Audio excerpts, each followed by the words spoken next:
Hi, my name is Tony and this is Every Frame of Painting. So today I'm going to talk about a director whose work I love, but before that, let me be upfront. I think comedy movies today, especially American ones, have totally lost their way. I don't hate the jokes or the actors or the dialogue or the stories, though there's plenty of issues there. My real qualm is that the filmmaking, the use of picture and sound to deliver jokes, is just... What? This is boring. Delete. Look, everyone's taste is different. What you find funny is what you find funny. So I'm not saying these movies suck or you suck if you like them. What I am saying is that these movies aren't movies. They're lightly edited improv. Everyone stands still and talks at each other in close-up. Almost none of these jokes come visually. They're overwhelmingly sound, and not even the full range of sound, it's just dialogue. And this is really sad because that's just a fraction of what's possible in cinema. Apart from animation and some commercials, visual comedy is actually moving backwards. And that's why, if you love this kind of stuff, I cannot recommend Edgar Wright enough. Doctor, deal with it. Yeah, motherfucker. He is one of the only people working in the genre using the full range of what is possible. And because of that, he can find humor in places that other people don't look. Here's an example. Let's say you need to move your character from one city to another to get your story going. How do you shoot it, and can you get a joke out of it? Well, no. Not if you send out a second unit to do it. Every shot pans from left to right, you include really obvious landmarks and signs, you mix in generic helicopter footage, and you put upbeat music under it so the audience doesn't get bored. This is just lazy filmmaking, and boring. We've seen it a million times. What would happen if you were truly inventive with this type of scene? It's not ready.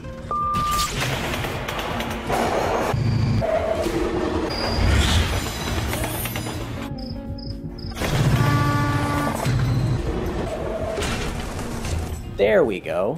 And this isn't just a series of quick cuts. There's a lot of good visual storytelling here. These two taxi shots tell you exactly where we came from and where we're going. These two shots emphasize the move away from civilization. Our main character always faces forward or to the right, so screen direction is respected. Turning the music down and the sound effects up is funny because each cut is jarring. And there's even some nice performances from Simon Pegg and Ryan Gosling. Okay, that was one example without context. You're right, totally unfair. Well, what if you had a movie where a horrible apocalyptic event happens and you want to foreshadow it earlier, maybe by having the characters not notice something important on TV? How would you show it? Would you just throw it in the edit for 2 seconds and 2 frames and none of the shots shows the relationship between the characters and the TV? He's having a housewarming party. He just finished building his house. Or would you do this? Although no one official is prepared to comment, religious groups are calling it Judgment Day. There's panic on the streets of London as an increasing number of reports of serious attacks on people who are literally being eaten alive. Okay, still unfair. Well, what if you had a movie where one character has stopped drinking, but the other characters are disappointed in him and you want to get a joke out of it? How would you do it? Would they just stand around and talk about his drinking? Appreciate it, but I told my wife I wouldn't drink tonight. Besides, I got a big day tomorrow. But you guys have a great time. A big day? Doing what? Or would you do this? What?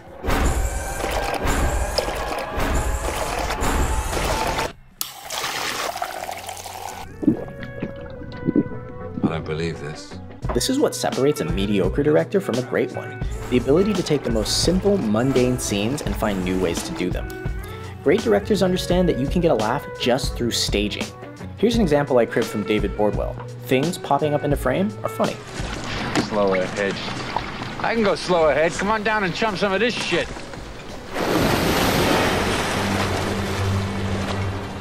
And it's not just things entering frame. Consider the opposite.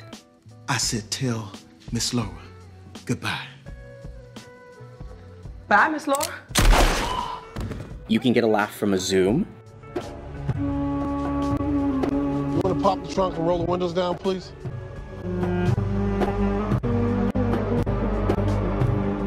You can get a laugh from a crane up. I'm so sorry.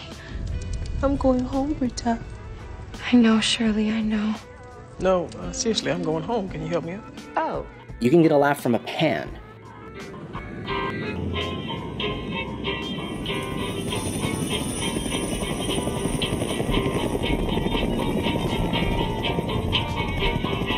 As Martin Scorsese put it, cinema is a matter of what's in the frame and what's not in the frame. So think about the frame. And this isn't just a matter of smart or stupid comedy. Really, if it works, it works.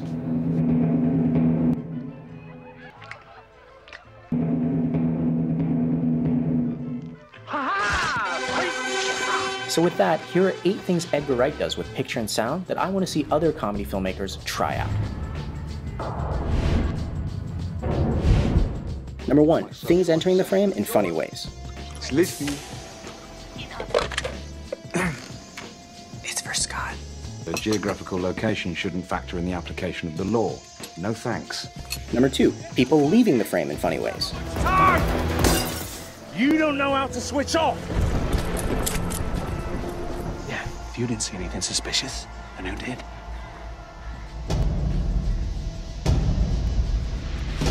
Number 3, there and back again. Are they still out there?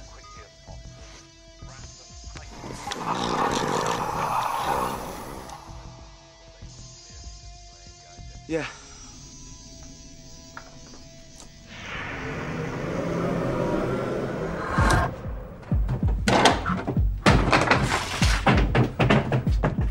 Number 4, matching scene transitions.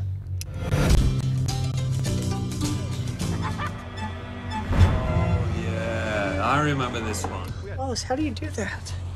Wallace! Number 5, the perfectly timed sound effect. That time you dumped Kim. Okay, me and Kim are all good now, all right? Do feel free to spool through. Number 6, action synchronized to the music.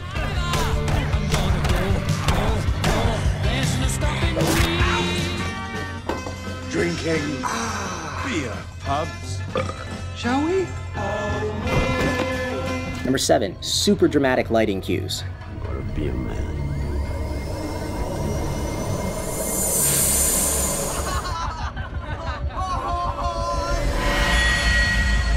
I don't know what it is about that girl. Scott, I forbid you from hitting on Ramona, even if you haven't had a real girlfriend in over a year. Hey. And number 8, I've taken a shortcut before.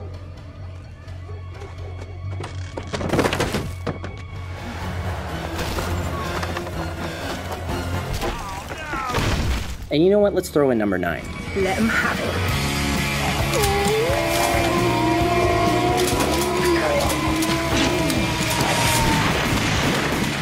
So if you're a filmmaker, work on this.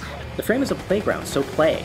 And the next time you go to a theater and you pay $15 to see a comedy, don't be satisfied with shit that is less inventive than Vine. And he said, that's strange because